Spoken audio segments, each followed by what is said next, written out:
We've got Mike LaValle on the line from Last Word on College Football. We're talking Tennessee with the annual grudge match against the Georgia Bulldogs.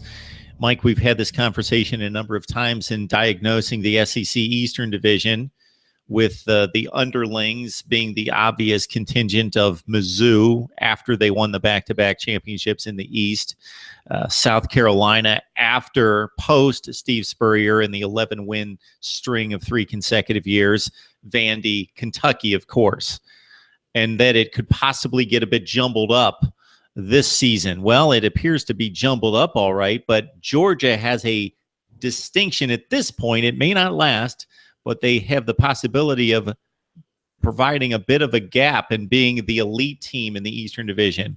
We won't even talk about them challenging Alabama at this point, but being the team in the East. So your thoughts about what you've seen out of Georgia thus far, quality wins. You mentioned them for Tennessee, of course, for the Bulldogs at Notre Dame, and then really surprising that they were able to manhandle Mississippi State to the degree in which they accomplished that win. Yeah, Mark, we've often talked, or at least I've often talked about a two-tiered SEC East, the 3 teams at the top, Tennessee, Georgia, Florida, usually in some sort of order, and then it's 4 teams at the bottom, Kentucky, South Carolina, Vanderbilt, Missouri. I don't think that's this way this year. I think the East is significantly different this year. I think it's a 1-5-1. I think you have Georgia at the top, and I think they're pretty clearly the best team in the East. And then I think you have a pack of 5. If you look at, Kentucky really should have beat Florida last Saturday. Tennessee, Florida, is a 1-play separation. I think South Carolina and Vanderbilt might be just as good as those 3 teams. And then, of course, you have Missouri at the bottom. But specifically about Georgia, I think they're a very good team. They returned 10 of 11 starters on defense. That defense has potential to be one of the top 3 or 4 defenses in the nation, at least on paper at the end of the season.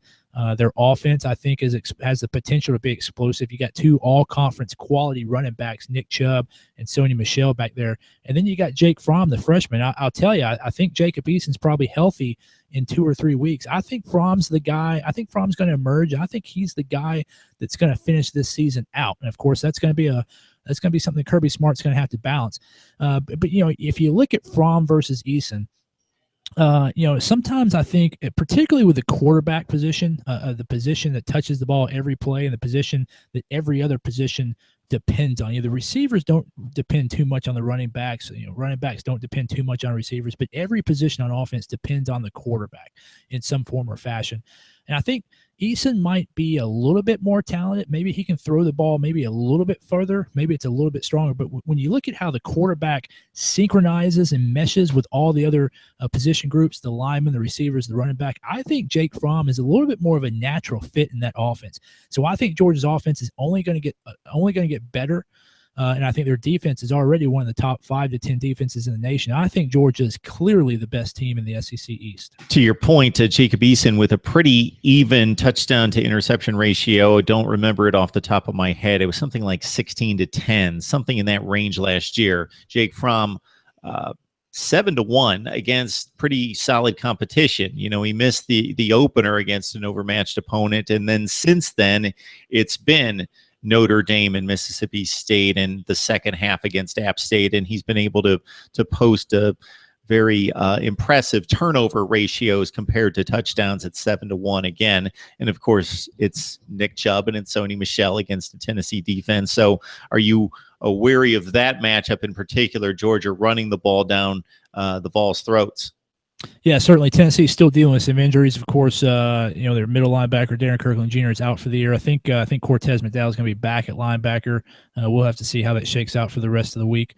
Tennessee lost two great defensive linemen from last season. So on defense, their depth is a little lacking. You saw what Georgia Tech did. Granted, it's a triple option offense. Georgia's not the triple option, a little bit more of a pro style offense. But Georgia Tech racked up a huge amount of rushing yards on the ground. If I were Georgia, I would try to run the ball, establish the run early with Chubb and Michel, particularly on the edges, and force Tennessee's defense to stop that. And then go to Fromm, particularly on a play action pass. In the past, Georgia has killed Tennessee with a tight end in the passing game. Tennessee's depth a little bit short at linebacker, and the Tennessee linebackers have been pretty good against run defense. They have not been excellent against pass defense. So, I look for Georgia again to leverage that mid-level passing game with a tight end over the middle to force Tennessee's linebackers into making decisions of whether or not to come up and stop Chubb and Michelle or drop back in pass coverage to defend against the tight end across the middle. I think Georgia Tech's going to start with the run, and then everything they do for the rest of the game is going to be predicated off that. They're going to try to take this ball game with Tennessee, and they're going to try to control it from the very beginning, and the cornerstone of that strategy is going to be their rush offense. Absolutely. You highlighted Georgia's defense and some of these players, extremely talented, but also a ton of starts under their belts in key spots on the defense. Roquan Smith leads the defense in total tackles. Lorenzo Carter's a name we've kicked around for, it seems like, for a 5-year career at Georgia. He's already got 3.5 tackles for loss and 3 sacks. Dominic Sanders, one of the very best in the business from the defensive back position as well, with 10 tackles and already a couple pass breakups as well. The Georgia defense extremely solid. Right now playing the second best football on that side of the football in the SEC.